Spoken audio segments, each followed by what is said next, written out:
I didn't expect to be handed divorce papers in the middle of a crowded restaurant, let alone with a smile.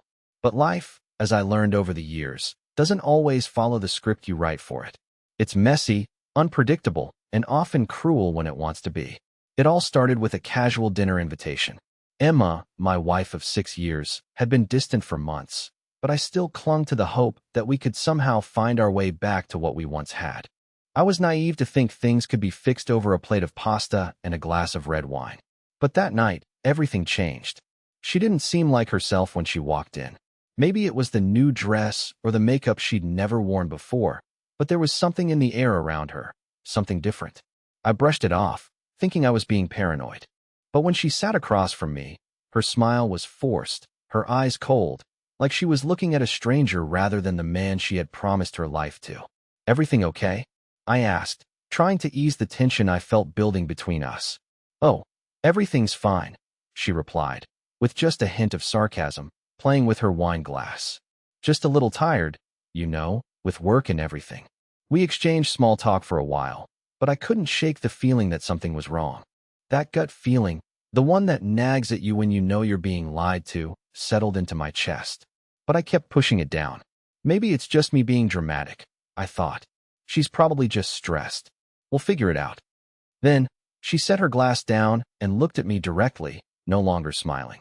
"We need to talk," she said, her voice steady but her words laced with something I couldn't identify.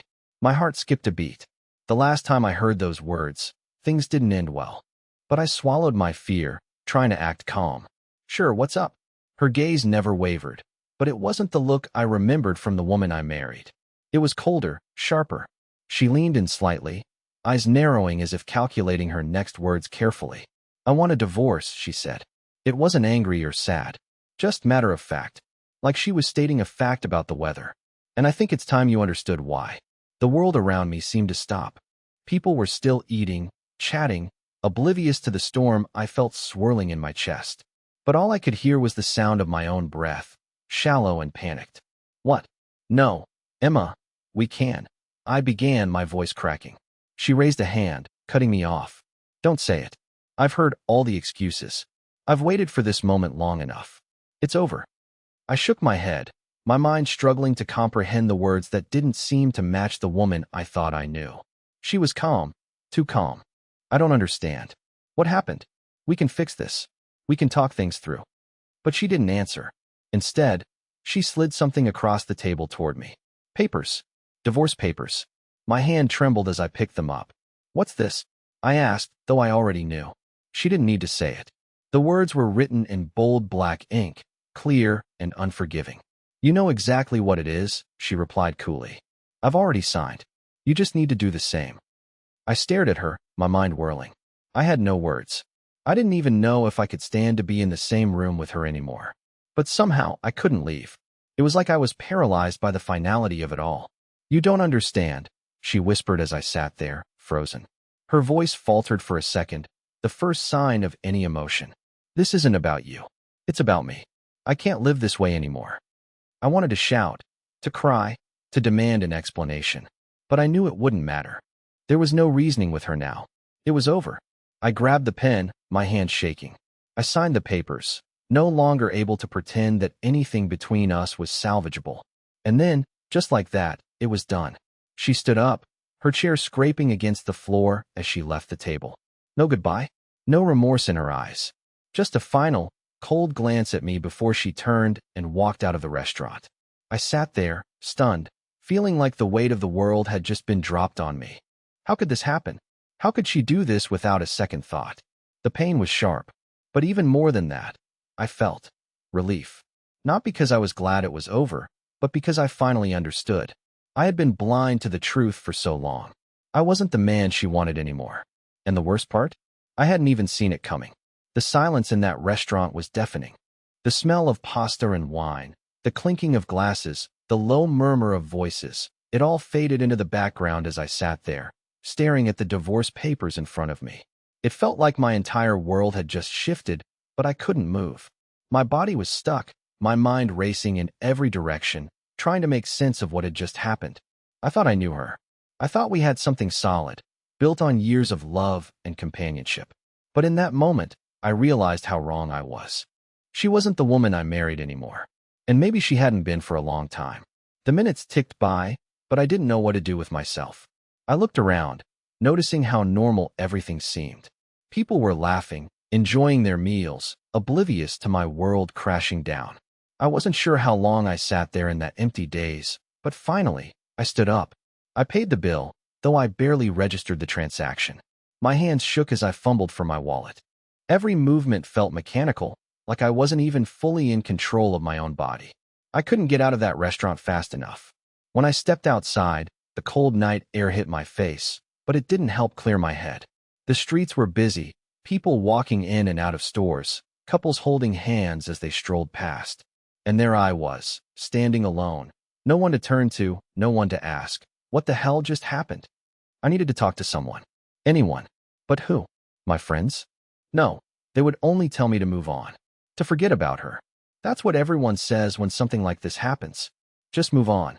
It's supposed to be that simple, right? But it wasn't that simple. Not for me. Not for us. I took out my phone, my fingers hovering over the screen. I could call my brother, ask for some kind of advice. But I couldn't bring myself to do it. What would I even say? Hey, my wife handed me divorce papers today. How do you even explain something like that? I had no words. The next few days were a blur. I didn't go to work. I didn't leave the house much. I spent most of my time pacing around, trying to make sense of everything. I thought about confronting her, demanding answers, but a part of me already knew. She wouldn't give me any more than she already had. She'd made her decision. But I couldn't shake the question, why? Why had she done this? What had happened that I hadn't seen? What had I missed? The more I thought about it, the more I realized how much I had overlooked in the past few months. She'd grown distant, sure, but I kept making excuses for her. Work was stressful. She was tired. We were both busy. But that wasn't it, was it? I remembered the way she'd started spending more time out with friends, the late-night phone calls that she never let me hear. I'd chalked it up to her needing space. But in hindsight, it seems so obvious now. She was already gone. She had checked out long before I did. I was angry. But more than that, I was confused. I needed to know what went wrong. I needed to understand what had changed. And I knew the only person who could answer that was Emma herself. It was days before I finally got the courage to reach out to her. I couldn't just let it end like this, with no explanation, no closure. I texted her, "Can we talk? Please." It didn't take long for her to reply. "I don't think we need to talk. It's done." I stared at the message for what felt like hours, my heart sinking deeper with each second. It's done. She had already moved on. She was finished with me. And I was left here, drowning in questions with no answers in sight. But I didn't give up. Not yet. I called her the next day. She answered on the second ring, her voice cold and clipped. "What is it, Jake?" she asked, like we were two strangers. Not two people who had once promised forever. "I just want to know why," I said, my voice barely above a whisper. "What happened? What did I do wrong?" There was a long pause, and then she sighed. "Jake, it's not about you. It's me. I need to move on, and I need you to let me go. Is there someone else?" I blurted out, the words slipping out before I could stop them. Another long pause. "No, there's no one else." I didn't believe her. I wanted to believe her, but I didn't. It didn't feel like the truth. I could feel it in my gut that something was off. But she wouldn't give me more than that. No explanation. No apology. Just silence. "I need to go," she said abruptly, her voice distant. "Goodbye, Jake." And with that, she hung up. I sat there in the dead silence, staring at my phone. It felt like the ground had been ripped out from under me, and I had no idea how to stand again. I don't know what I expected from that conversation. I don't know what I hoped to hear. But the emptiness that followed, that was real, and it was more than I could handle. It wasn't just the end of our marriage. It was the end of everything I thought I knew about love. I had been blindsided. And the worst part? I knew I'd never get the truth. Not from her. Not from anyone. I didn't leave the apartment for days after that call. I couldn't. Every inch of me felt like it was in a state of collapse, like the foundation of my life had just crumbled beneath my feet. I spent hours walking around the place we'd built together, looking at the photos on the walls, the little mementos we'd collected over the years. Each one felt like a betrayal now, like a cruel reminder of the life I thought I was living. It's strange how much the small things can affect you. The way she used to leave her shoes scattered by the door, the soft murmur of her voice from the other room, the way she always folded the towels differently than I did. At first, I tried to ignore it, to push it down, but after she walked out, it became impossible to avoid. The silence in the apartment was suffocating. But even worse than the silence was the sense of being completely adrift. I felt like a stranger in my own life. The anger came in waves.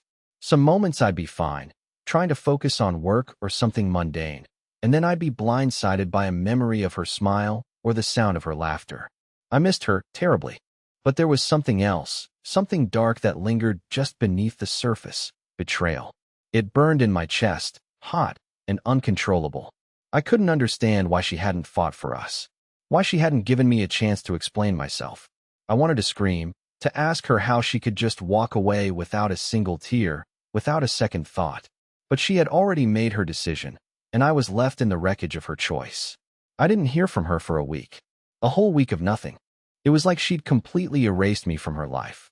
And that's when I started thinking about her friend, the one I never trusted. There had always been something off about him. His little smirks when he thought I wasn't paying attention, the way he'd linger around when she wasn't looking. Maybe it was all just paranoia. Maybe it wasn't. But the more I thought about it, the more I wondered if he had something to do with her sudden change. I know it sounds crazy, but the idea of them together, laughing at my expense, it gnawed at me. Was I just a fool the whole time? Had I been so wrapped up in my own insecurities that I missed the signs? I wanted to know. I needed to know. And that's when I did something I never thought I would. I called him. "Hey, Jake, what's up?" His voice was casual, too casual. It made my skin crawl. "Cut the crap, man," I said, trying to keep my voice steady. "I need to know what's going on. What happened between me and Emma?" There was a long silence on the other end of the line. "What are you talking about?" he asked, his tone shifting ever so slightly. "I don't know what you're implying here, but don't play dumb with me." I cut him off. Was there something going on with her? Something I didn't know about? He was quiet for a moment, and for a second, I thought he might actually be telling the truth. But then he spoke again, his words colder than before. "You should talk to Emma about this, not me." That was it. The way he said it, the way he avoided the question, it was too much. I could feel the pieces of the puzzle slipping into place. I hung up without another word. I wasn't going to get the answers from him, but I didn't need him to confirm what I already knew. Emma had been distant for so long, and now it made sense. She hadn't just checked out of our marriage. She'd checked into something else. And that something else had been there all along. The realization hit me like a slap to the face. I wasn't just dealing with a breakup. I was dealing with a lie. The next day, I gathered what little strength I had left and drove to her apartment. I didn't know what I was hoping for. Maybe an explanation. Maybe just the chance to see her one last time. To understand why she had thrown away everything we built together for someone else. When I got there, I knocked on the door, my heart hammering in my chest. I heard footsteps inside, but the door didn't open right away. A part of me hoped she wouldn't answer, that she'd just leave me in this state of confusion forever. But another part of me needed answers, needed closure. The door finally opened, and there she stood, her expression unreadable. She looked different, like a stranger. I barely recognized her. She wore a simple t-shirt and jeans, her hair pulled back in a messy ponytail, and she was staring at me like I was the last person she wanted to see. "What are you doing here, Jake?" she asked, her voice flat. "I need to know," I said, my voice shaking slightly. "I need to understand. Why? Why did you leave? Why didn't you tell me the truth?" She didn't answer at first, just stood there, looking at me like she was debating whether or not to let me in. I could see the hesitation in her eyes, the internal battle she was having. Finally, she stepped aside and motioned for me to come in. "I don't have any answers for you, Jake," she said quietly, her back turned as she walked into the living room. "It wasn't about you. It wasn't about us." That was it. The words that shattered everything I thought I knew. "It was never about us, was it?" I asked, the pain in my chest suddenly unbearable. "You were already gone, long before I even realized it." She didn't respond, and for a moment, we just stood there in silence, both of us trying to figure out how we ended up in this place. The truth hurt more than I expected, but the truth was what I needed. Now I just had to figure out what to do with it. I stood there, staring at her as the words settled into the space between us. It wasn't about us. Those words echoed in my mind, cutting through the fog that had clouded my thoughts for so long. I didn't know what I was expecting when I showed up at her door. Maybe a tearful explanation, some shred of remorse, or even an apology. But instead, I got nothing. The silence in the room was suffocating. For a moment, neither of us said anything. I just watched her, the woman I thought I knew, the woman I had loved for years, now standing in front of me like a ghost. It was like we were strangers. Maybe we had been for a while, and I just hadn't seen it. "I'm sorry, Jake," she finally said, but it wasn't an apology. It was an empty phrase, something she said to fill the space. "But this is how it is." "How it is?" I repeated, the bitterness rising in my chest.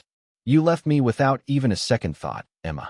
You just—" I cut myself off, unable to finish the sentence. I didn't know if I was angry, heartbroken, or both. She turned away, walking over to the couch.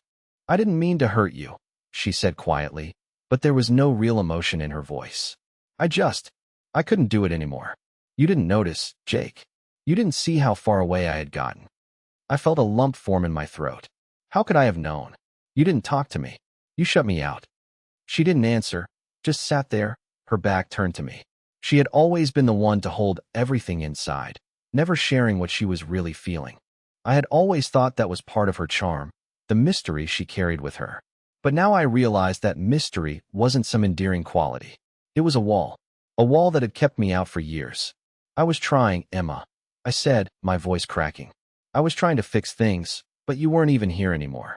How could I fix something if you weren't willing to be a part of it?" She stood up suddenly, as if the weight of my words was too much to bear. "It's not that simple, Jake. You don't understand," she said, turning toward me, her eyes now filled with frustration. "I needed something more, and you weren't giving it to me." More. That word hung in the air, like a dark cloud. I felt like I was suffocating, like I couldn't breathe with all the confusion swirling around me. "What do you mean, more? What is it you needed that I couldn't give you?" She paused for a moment, her hands trembling at her sides. "I needed someone who saw me. Not just someone who was there, but someone who truly saw me, who cared about what was inside, not just what was on the surface." Her voice faltered. "I thought you did. I thought you cared, but you didn't. You were too busy with your own life. Too busy to notice I was fading away." Her words hit me like a punch to the stomach. I had been so focused on my own insecurities, my own fears, that I never saw it. Never noticed how far apart we had grown. I had been so blind. "I did care, Emma. I tried." My voice was rising now, filled with the anger I had kept buried for so long. "But you kept pushing me away. Every time I tried, you pulled further and further. You think I don't see that? You think I didn't notice?" "I never asked you to fix me, Jake," she shot back, her voice shaking now, almost as if she were about to cry. "I asked for attention. I needed you to see me, to be present, but you were always somewhere else. You were too focused on everything else but me. I was dying inside, and you didn't even notice." The words stung more than I could admit. She was right. I had been selfish. I had been so wrapped up in my own world that I failed to see the slow unraveling of hers. I thought everything would be fine, that things would work themselves out. But they didn't. And now, here we were, on the edge of something I didn't even know how to fix. The distance between us felt insurmountable. For a moment, neither of us spoke. The weight of what she had just said hung heavily in the air. The truth was there, in the room with us, and it was painful to admit. I hadn't been the husband she needed. I hadn't been there when she needed me most. "I'm sorry," I whispered, but the words felt hollow, like an empty apology that could never make up for what had been lost. She turned away from me, her back to me once again. "It's too late for apologies, Jake." I wanted to argue, to say that we could fix this, that we could find a way back to what we once had. But I knew she was right. The damage had been done. The cracks had spread too far, too wide.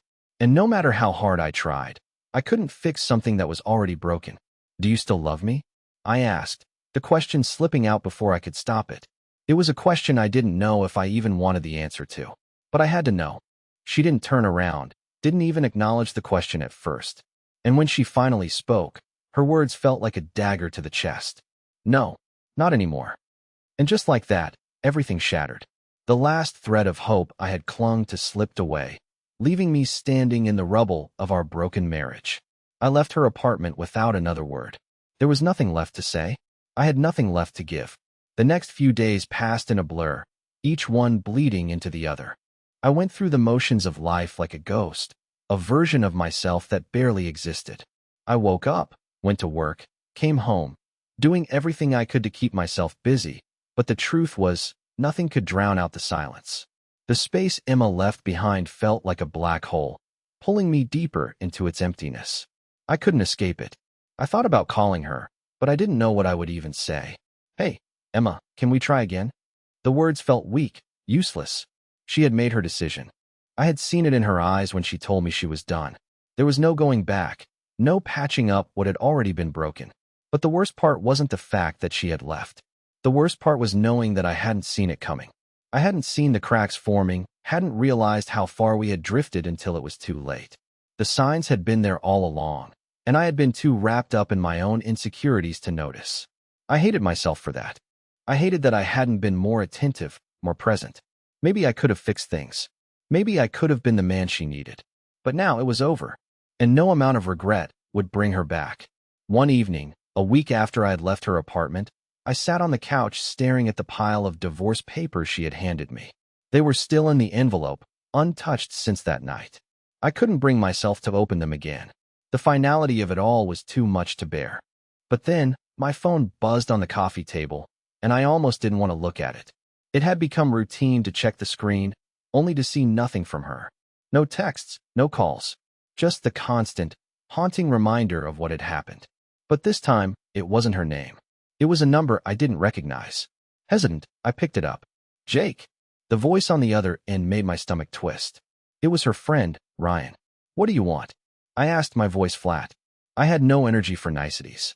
If he was calling to gloat, to make me feel even worse, I wasn't in the mood to listen. Look, I know this is weird, but I need to talk to you, Ryan said, his voice low, almost apologetic. It's about Emma. My heart skipped a beat. My mind raced. What about her? He hesitated, and I could tell he was trying to choose his words carefully. I don't know if she's told you anything yet, but, well, I think you need to know something. I felt a wave of panic rise in my chest. What did he know? My mind flashed to all the thoughts I had pushed away, the doubts, the suspicions. Could it be possible? Had she been seeing him, too? Ryan, I'm done with her, I said quickly, my voice sharp. I don't want to hear about her anymore. No, Jake, he cut me off, his voice urgent. Just listen, okay? It's not like that. This is about something else. About what happened between you two. I sat up straight, my heart now racing for a different reason. What do you mean? He took a deep breath, and I could hear the tension in his voice. You need to understand that Emma, she didn't just wake up one day and decide to leave. There's a lot more to it than you think, and I think you've been kept in the dark about some things. I didn't know what to think. Ryan had always been a good friend to her, but I had never trusted him completely. Something about him always seemed off. Now, my gut was telling me this was either a chance for closure or a disaster waiting to happen. Go on, I said, barely able to get the words out. Look, I'm not trying to make excuses for her, but I've known Emma for years, and she's been struggling with something, with someone for a while now. It's been eating her up inside, and I think you've missed it, Jake. You've missed a lot. Somewhat. My voice cracked. What the hell are you talking about? Jake, it's me. I've been in love with her for a long time, and I think she felt it too. I think she needed more than you could give her, and when she started pulling away, I didn't know what to do. But I knew I couldn't stand by and let her break down like that anymore. It felt like the floor was falling out from under me. My mind couldn't process what Ryan was saying. Emma, my wife, had been involved with him? For how long? How much had I missed? Ryan, I swear to God, if you're messing with me right now. I'm not messing with you, Jake, he interrupted. I've never wanted this. I never wanted to hurt you. But I couldn't just watch her destroy herself. You have to understand.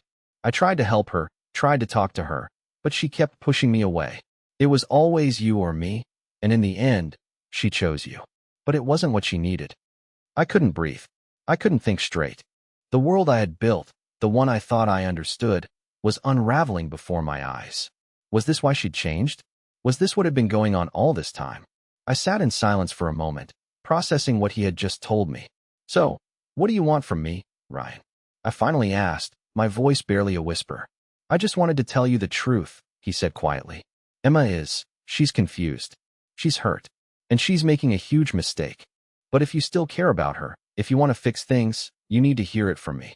Because I don't think she'll tell you herself. I didn't know how to respond. This was everything I had been afraid of, everything I had suspected but couldn't confirm. My worst fear was true. The woman I thought I knew, the woman I had loved for years, had been keeping something from me. Something I couldn't even fathom. Thanks for telling me, I said, my voice hollow. But I think I've heard enough. I hung up, my hand trembling as I put the phone down. What was I supposed to do now? The hours after Ryan's call felt like they stretched into days. I didn't know how to process everything he had told me. Emma and Ryan, my best friend's confession about their secret, their unspoken feelings. It felt like the floor beneath me was constantly shifting. Every time I thought I had a grip on reality, another layer was peeled away, revealing a truth I wasn't prepared for. I thought about confronting her. I thought about showing up at her apartment, demanding answers, confronting the man who had been hiding in the shadows of our relationship. But something inside me kept pulling me back. I wasn't ready to face her again, not after everything that had already happened. I wasn't sure if I even wanted to. Instead, I found myself back at my apartment, pacing in circles, replaying every conversation, every moment, every tiny detail from our life together. How long had this been going on? Had I really been that blind? The signs had always been there. Those late nights, her silence when I asked about her day, the way she'd pull away from me when I reached for her.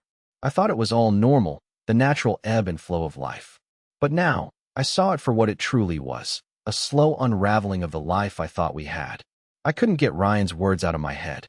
She chose you, but it wasn't what she needed. How could I have been so oblivious? How had I missed all the signs? Was it because I was too focused on my own problems, my own insecurities, to see what was happening right in front of me? The more I thought about it, the angrier I became. I felt betrayed, not just by Emma, but by myself. How could I have missed this?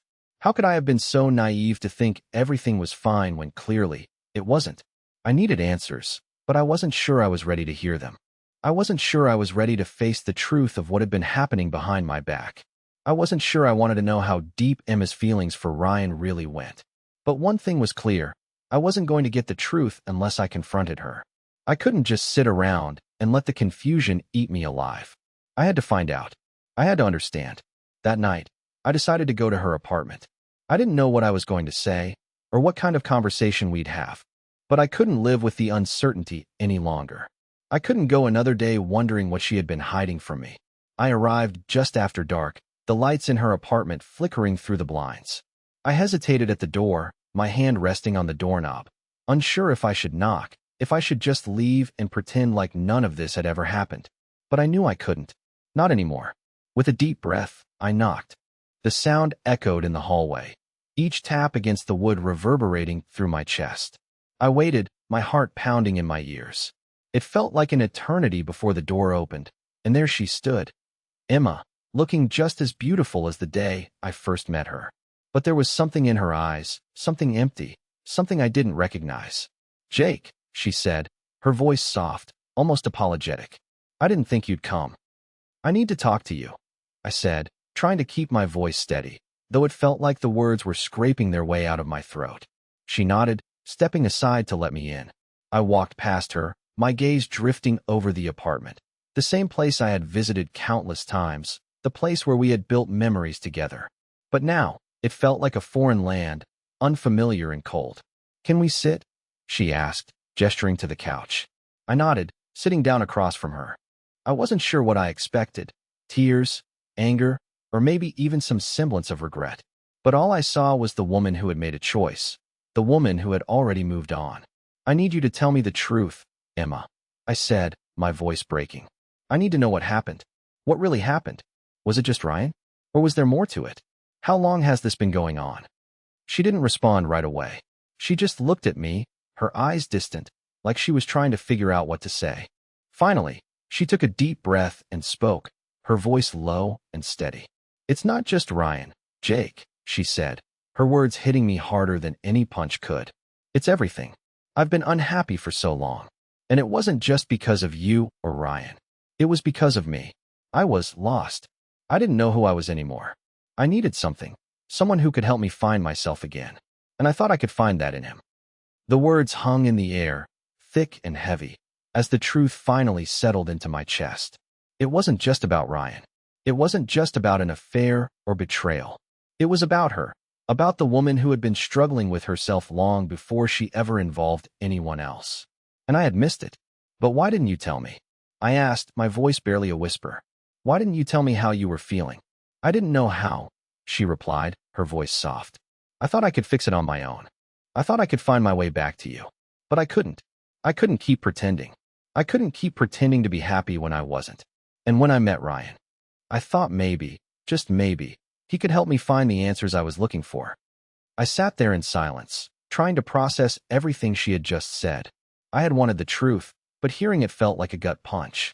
She had been lost, and I had been so wrapped up in my own world that I hadn't even noticed.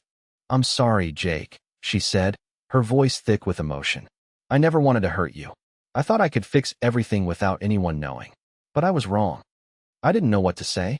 I didn't know what to feel. Part of me wanted to scream, to rage against the injustice of it all. But another part of me felt a strange sense of relief. She had been honest with me, finally. She had admitted the truth. But honesty doesn't always fix things. It doesn't always heal wounds. And I wasn't sure how to move forward from here. Where do we go from here? I asked, my voice shaking. She didn't answer right away. She just looked at me, her eyes searching mine for something. Maybe forgiveness, maybe understanding. But I didn't know if I could give her that. Not yet. The phone call with Ryan had left me reeling, my mind spinning with all the things I didn't know. Emma and Ryan. It was almost too much to comprehend. I sat there for hours after hanging up, staring at the blank walls of my apartment, the silence so loud it felt suffocating. I couldn't wrap my head around the fact that the life I had been living, the woman I had loved, had been hiding so much from me. And Ryan, he had known. He had known about everything, yet he hadn't said a word to me. My best friend. Part of me wanted to march over to his place and get every single detail from him, demand answers. But another part of me was frozen in place, paralyzed by the uncertainty of it all. I didn't want to confront Ryan. I didn't want to hear any more. I just wanted Emma to give me the truth. I needed to hear it from her. It was a week before I gathered the courage to reach out. The thought of seeing her again made my stomach twist, but I knew I couldn't keep living in this purgatory of half-truths and unanswered questions. So, I texted her, "We need to talk. Please." The reply came quickly, too quickly for comfort. I'm not sure what there is left to say, but I wasn't going to back down. Just talk to me, please. She didn't reply for hours, and when she did, I was almost afraid to look at the screen. Okay, tomorrow night, my place. The text felt cold, detached. It wasn't a plea for reconciliation, not an invitation for a heart-to-heart. It was just business. I didn't know if that was a sign that she was over it all, or if she was simply done with me. Either way, I had no choice but to face it. The next evening, I stood outside her apartment, my hand on the doorbell, my heart in my throat. I had no idea what I was going to say. What could I possibly say that would change anything? But I had to ask. I had to know why, and I had to hear it from her. She opened the door with that same calm expression I had seen on her face for weeks now, the one that made me feel like a stranger in my own life. "Come in," she said quietly, stepping aside. The apartment was just like I remembered it, clean, neat, but somehow empty. It felt hollow, like it had been abandoned by the person who once lived there. I walked in, but I couldn't bring myself to sit down. The place felt too small, too constricting, and my mind was racing too fast to focus on anything. "So," I said, finally turning to face her. "Ryan called me." Her eyes flickered for just a second, a brief, almost imperceptible flash of something, guilt, before she straightened her back and crossed her arms, like she was preparing for a battle. "I thought you'd find out sooner or later," she said, her voice eerily calm. "What exactly do you want me to say, Jake?" I stared at her, feeling the anger and pain rise inside me like a storm that I couldn't control. "I want you to tell me the truth," I said, my voice shaking with emotion. "I want to know why you lied to me, why you didn't tell me, why he—" I cut myself off, too overwhelmed to continue. Her face softened for a moment, but then it hardened again. "It wasn't that simple," she whispered, almost to herself, before she looked at me directly. "I never meant to hurt you, Jake. But I was suffocating. I needed someone who could see me, really see me." She paused for a second before speaking again, her voice becoming quieter. "And I thought Ryan could. I thought maybe he understood me in a way you never did." I felt like the breath had been knocked out of me.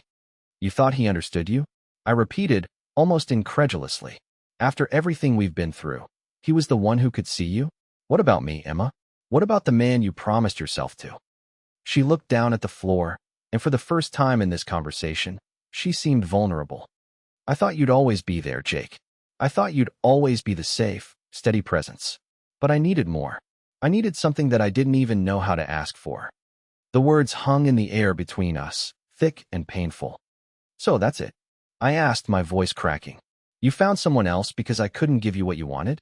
Because I didn't notice? You just threw everything away? I never wanted to hurt you, she said, but I could hear the finality in her words. But I wasn't happy, and I thought I could change that. I thought I could make myself feel whole again. By leaving me? I spat, anger bubbling to the surface.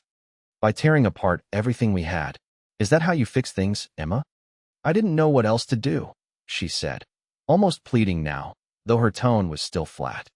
I couldn't keep living in a lie, and I thought if I could just feel something different, something more, maybe it would all make sense. I stared at her, not knowing what to say. My heart was pounding in my chest. So that's it. You've already made your decision, and there's no coming back? Her eyes met mine, and for the first time, I saw something that resembled regret, maybe even a little guilt. But it was too little, too late. Jake, I don't know. I don't know what to say anymore. I thought I could fix it, but now I realize I can't. I've hurt you, and I'm sorry. But I can't keep pretending. The weight of her words hit me harder than I could have imagined. She wasn't just leaving me. She was leaving everything behind. And in that moment, I understood. I understood why she had pulled away. I understood why she had chosen to step into someone else's arms. But understanding didn't make the pain any easier to bear. I turned away, unable to look at her anymore. I felt like I was drowning, suffocating under the weight of everything we had lost. I guess that's it then, I said, my voice hoarse, barely a whisper. We're done. And just like that, the life I had known for years came to an end. There was nothing left to say, nothing left to fix. I walked out of her apartment without another word, and for the first time, I didn't look back. It's strange how, after everything that had happened, the silence felt almost peaceful. It had been days since I left Emma's apartment for the last time. Days of walking around, trying to process everything that had unraveled, yet feeling more lost than ever. But as the days went on, something started to shift. Slowly, almost imperceptibly, I began to realize that maybe this wasn't the end of everything after all. Maybe it was the beginning of something else. I spent the next few weeks focused on myself, something I hadn't done in years. The first few days were the hardest. I thought about Emma constantly. Her absence left a hole in my life that I didn't know how to fill. But I had to remind myself that it wasn't just about her. It was about me, too. I couldn't let her actions define me. I couldn't let this heartbreak control the rest of my life. I started picking up old hobbies I had abandoned, things I used to love, but had lost touch with in the chaos of marriage. I reconnected with friends, some of whom I had neglected. I even started running again, something I hadn't done since before we got together. With each mile I ran, I felt a little lighter, a little stronger. I went back to therapy. It wasn't easy, and it wasn't fast, but it was necessary. I needed someone to help me untangle my emotions, to help me understand where I went wrong and how I could move forward. And, in that process, I began to rediscover myself. The Jake who had been buried under the weight of a failing marriage, the Jake who had been so consumed with fear and insecurity, slowly began to resurface. A month later, I found myself sitting at a coffee shop, staring out the window, enjoying a quiet moment. It was a typical morning, but something felt different this time. The weight that had been on my shoulders was lighter. There was still a long way to go, but I could see the path ahead of me now. I wasn't sure where it would lead, but for the first time in a long time, I felt like I had control over my own life. I didn't need to be defined by my past mistakes, and I didn't need to be a victim of Emma's choices. My phone buzzed, pulling me out of my thoughts. I looked down, surprised to see a message from my brother, Daniel. I know things have been rough, but I'm proud of you. You're doing better than you think. I smiled to myself, the message hitting me harder than I expected. It was a small thing, but it felt like a reminder that I wasn't alone in this. I wasn't the same person I was when Emma left, but I was still me. And maybe that was enough. A few weeks later, I received another message. This time, it was from Emma. My heart skipped a beat, as I saw her name flash on the screen.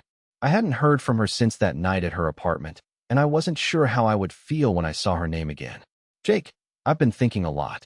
I know I hurt you, and I'm sorry. I hope you're doing okay. I just wanted you to know that I'm working on myself, too. The words weren't dramatic, and they weren't filled with guilt or promises to make things right. It was just an acknowledgement that she, too, was facing the consequences of her actions. And, in some strange way, that gave me a sense of peace. I didn't reply right away. I didn't need to. What mattered was that I had come this far without her. I had found my way back to myself, to the person I wanted to be. And I realized that, in the end, I wasn't waiting for her anymore. I wasn't waiting for anyone. A few months after everything fell apart, I went out for dinner with a new friend I had met through a local art gallery. Her name was Sarah, and she was easy to talk to, easy to be around. She didn't remind me of Emma, and that was exactly what I needed. We laughed about everything and nothing, sharing stories of our lives, our dreams, and the awkwardness of first dates. By the end of the evening, I realized that maybe love wasn't something that you could force. It wasn't something that could be rushed. It wasn't about filling the void someone left behind, but about being open to what could come next. It was a slow process, and I wasn't in any rush. For the first time in a long time, I was living in the moment. I didn't need to fix anything. I didn't need to search for someone else to make me feel whole. I was whole on my own. And maybe that's the most important lesson I learned from everything that happened. You can't control other people. You can't force someone to love you. But you can control how you move forward. You can choose to heal, to grow, and to learn from the past. And that, in the end, is what I did.